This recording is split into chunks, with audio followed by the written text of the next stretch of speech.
What's up, guys? It's Mr. Pokemyths, and today I have a new Pokemon Myths and Legends for you on the theories involving Red and Blue. Now, this is not a Pokemon character series where I deal with facts that are confirmed or mostly confirmed within the games. This is a Myths and Legends where I'm just speculating.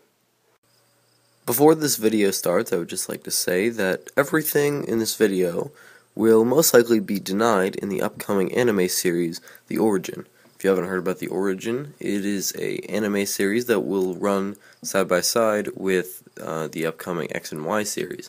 But instead of following Ash, it will follow Red, which I'm really excited about. But it means that everything in this video will be denied in the anime. But it's still fan theories, and thus I'm still going to deliver it to you. So first up, we have a theory that says that Blue and Red were both genetic experiments made by Professor Oak. On Professor Oak's first attempt to make a human clone, he succeeded, but the subject had no human emotion. On his second attempt, he was completely successful. The subject had human emotion. He named the two subjects after the color lasers that were used to make them, Red and Blue. Red, obviously, was the one that lacked human emotion, and Blue was the one that had human emotion. Professor Oak then volunteered to raise Blue as his grandson. Then his neighbor, Mrs. Oh god.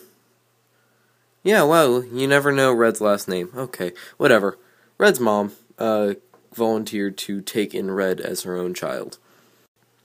The theory that Red has no human emotion stems from the fact that when you encounter him in Gold, Silver, Crystal, Heart Gold, or Soul Silver on the top of Mount Silver, he just has ... And, of course, you never speak while you are playing as a character in the games. So, people think he has no human emotion. Another theory involving the fact that Red and Blue are both genetic creations was that Professor Oak intended to make one without human emotion and the other with human emotion, and that he wanted to see which one would become the more powerful Pokemon trainer, whether it was actually necessary to feel emotion for your Pokemon or not. Another popular theory says that Red is actually a ghost, and there are different variants on this theory that say how he became a ghost. One says that he died before Red, Blue, and Yellow, and that he is a ghost for the entire time while he plays him. Another theory says that he died in Pokemon Tower, and is a ghost from Lavender Town on in the games. Another theory is actually a separate theory on its own. It's the Kanto Revolution theory, and I'm going to cover that right now. After conquering the Elite Four, Red became the champion, but he lacked understanding of human emotion. See, this actually works in the other theory that him and Blue were genetic experiments, or at least that he was. So he was actually a terrible leader of the Kanto region. All the Kanto gym leaders were readied themselves for a revolution, leveling up their Pokemon dramatically. Red did not know of this plan, but realized that his skills as a trainer were becoming weaker, as no one could get past his Elite Four. So he went to train on Mount Silver. That is when the Kanto gym leaders struck. Lorelei and Agatha were either killed or fled into hiding. Bruno was allowed to stay at his post in the Elite Four, and Lance was allowed to become champion. The Kanto gym leaders then appointed Koga, one of their own, to the Elite Four. They also allowed Karen from the Johto region to become a part of the Elite Four. A variant of this theory says that Red did not flee before the revolution, and was killed in it, and that is how he became a ghost. But, in the version that he fled before the revolution, it says that he froze to death on Mount Silver, becoming a ghost.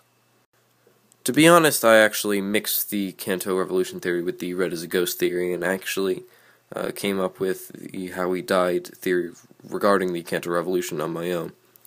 The main Kanto Revolution theory just says that he lacks human emotion, and that he was driven out of the Pokemon League, and then the Kanto Revolution took place while he went to train on Mount Silver. And going back to the genetics theory, I actually just came up with this on my own, although I'm sure that other people before me have thought of this. I thought that what if Professor Oak created the clones to be created and then instantly grown into 11-year-olds, fit with memories. So that's why at the beginning of the game, he tests your memory. He says, "What is your name?" And you say, "Red," or in the games, whatever you choose your name to be. And then he catches you by seeing if he did it correctly and inserted blue into your memory banks as well. So he says, "This is my grandson. What's his name again?" And you say, "Blue." Or, Asswipe, or whatever you put his name as in the original game. It's not Gary! So that's it for this video, guys. Thanks for watching. Remember to like and subscribe, and remember to check out this week's featured channel. This week it's Snorlax39.